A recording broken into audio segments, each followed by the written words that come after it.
So what I did, and then there's another point to this. So I went to someone's house and they had a dog. And so it was time to feed the dog, right? And so when I got there, the dog was all friendly, wagging the tail, trying to jump on me, and I don't like for dogs to jump on me. But the dog was being friendly. I pet the dog in there. Okay, doggy. Nice. Nice doggy. And then some standing out in front of the house there about to feed the dog, right? And while I'm about to feed the dog, somebody else walked down the pathway with a dog. Oh, and so, and that dog started sniffing the food. And we're like, come on over, dog. You have some. And the dog that was friendly started growling at me and the other dog that was coming to eat out of his plate. That dog turned on me just like that. He went from one to no more love. He went from love to hate like 90 going north. And I realized that no wonder human beings think that dogs love them and cats and animals love them, because all human beings, all of us, are in a fallen state, and we're living on instinct life instead of conscious life. Mm-hmm. Animals live on instinct. They do not live on conscious. They don't have a conscience. They were built to act that way. It's all instinct. But people who are in love with dogs, they think they get a love for dogs and cats and snakes and all that. It's because they're on the same level the dog is on. They're on an animal, instant state of living. And they think the dog loves them, and the dogs don't love you. The dog's doing what dogs do instinctively, right? And that's what people do to each other. Because you have not risen, you're in that lower state, you're living like an animal. You're in an animal state of life. That's why people can be friendly and snap just like that. Husband and wife could get married, and the morning after the night of, the anniversary night, right? I mean the honeymoon night, they snap at each other. Well, what was the love we had last night? That's gone now. Because it's all animal-like. And that's why human beings act like animals.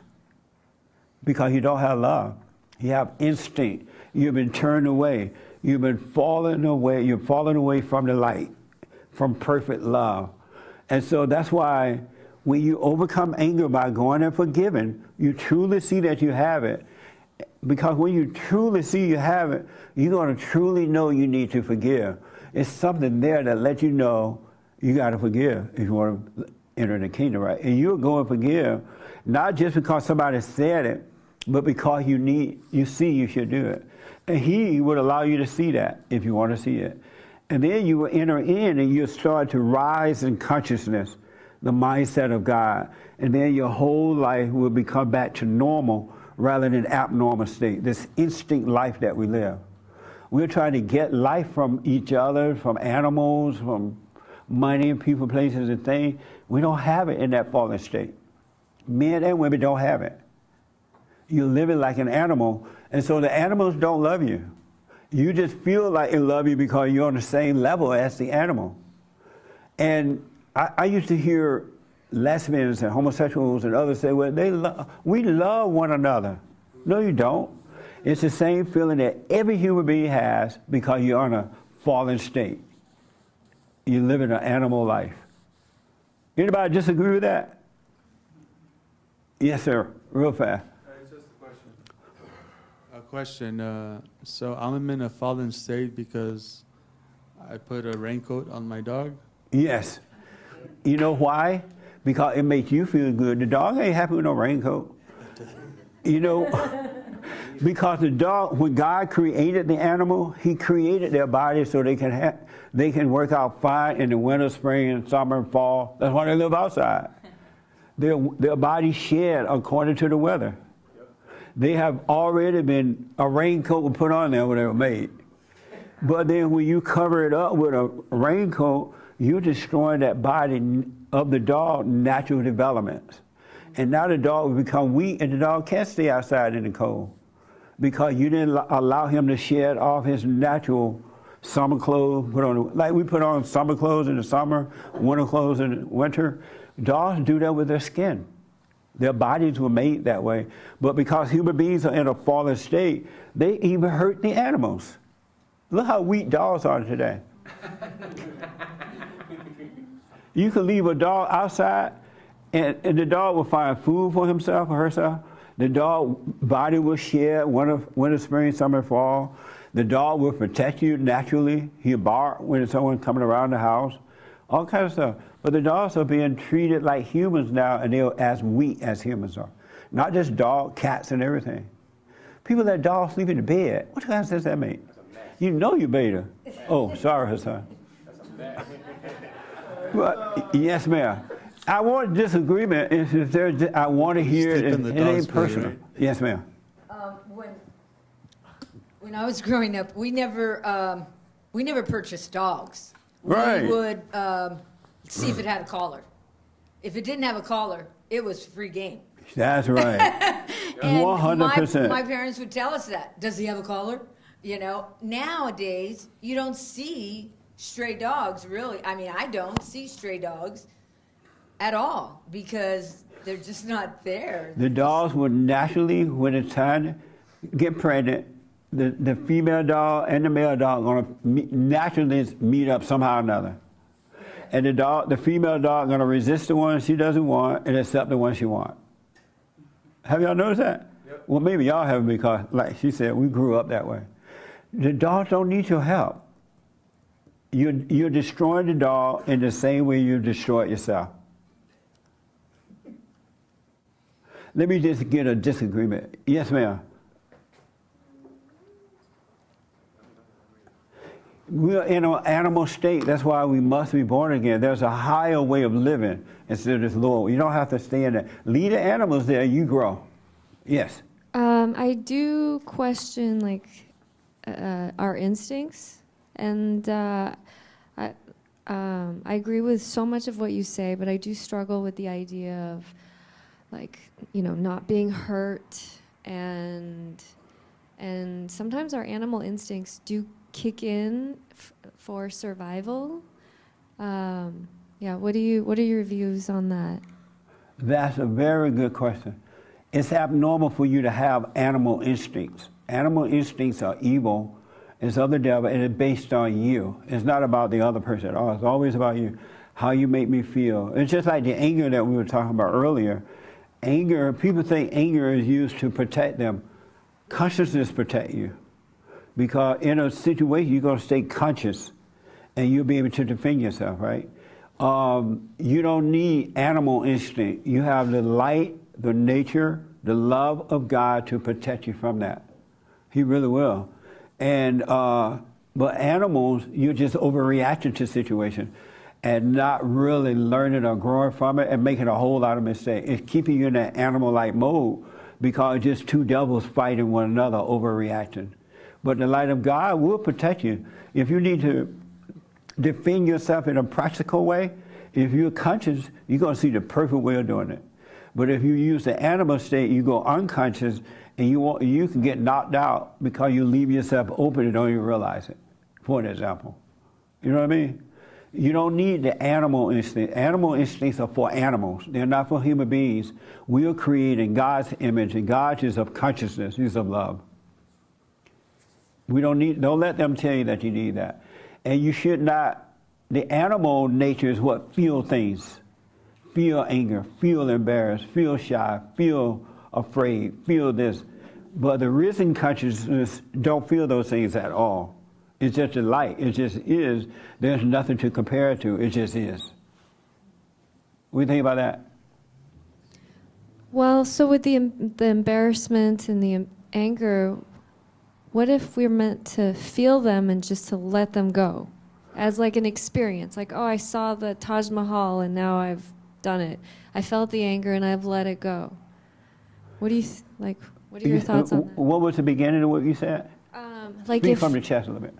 If animal instinct, like if those emotions are animal instinct, what if it's okay to feel them, but we have to let them go?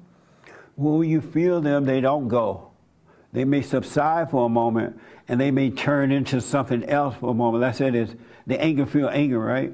And now you feel good. That spirit seems to have passed, and now you feel good.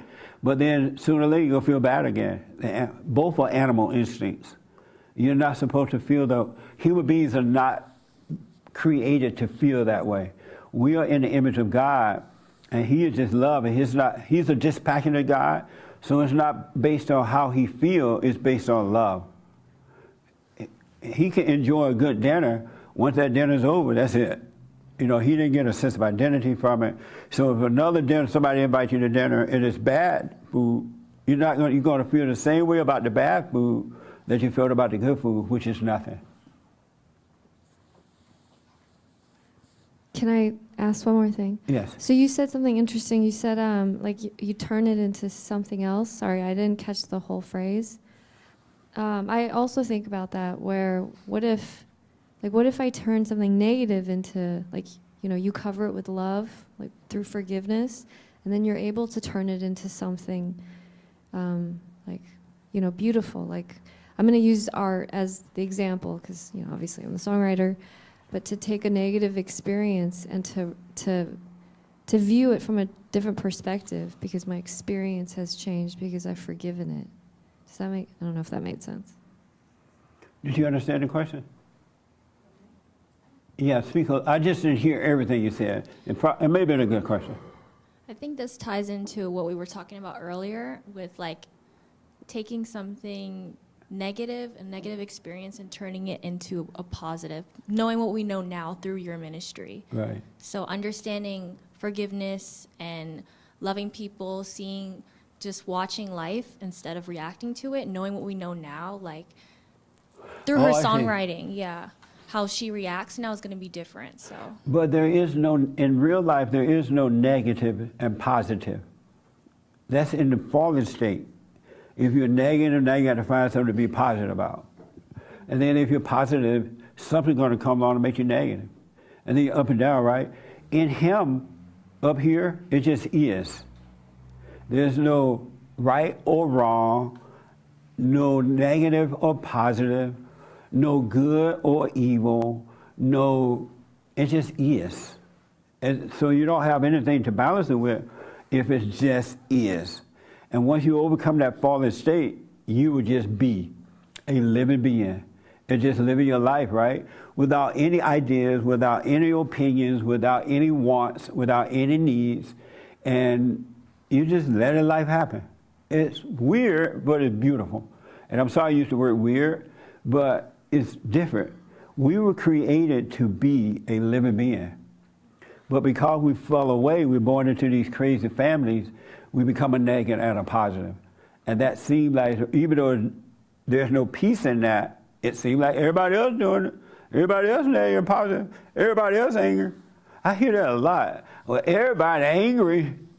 And so now, because they think everybody's angry, they're accepting anger as good. Can you be any crazier than that? But in Him, there is no negative. In the light, there is no negative or positive. It just is. That's why when the ego is dying, all your little ideas disappear, all of your wants disappear, all of your little plans disappear, because now you're a child, you return to the Father, and you're just His son or daughter, and life is just happening without any want or any need.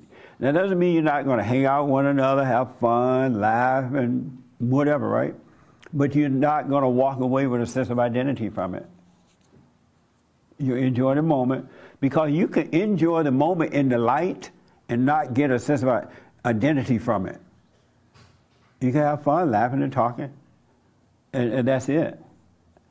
And once you laugh, you can enjoy your enemy. If your enemy turn on you. Someone said the other day that your friends are your enemies are your friends. No, your enemies are your enemies, and your friends are your enemies.